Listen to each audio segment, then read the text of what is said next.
Gagawa tayo ng masarap na kape. Lalagyan natin ng gatas.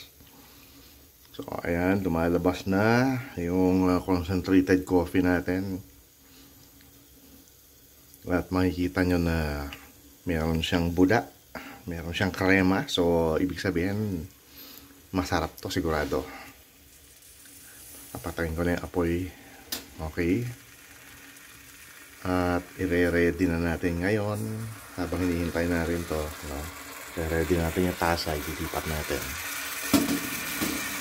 Okay, tapos na. Okay. Tipat natin ngayon sa tasa.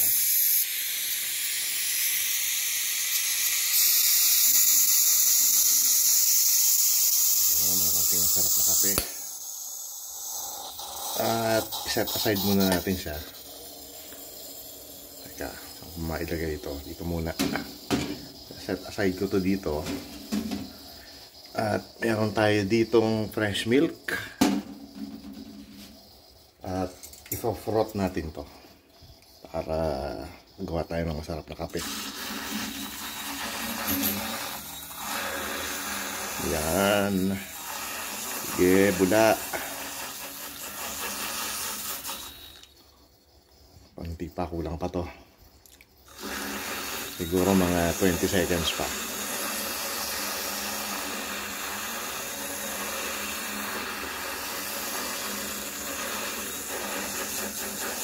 That's it. That's it. Tabi ko lang sandali. At ilalagay natin ngayon dito.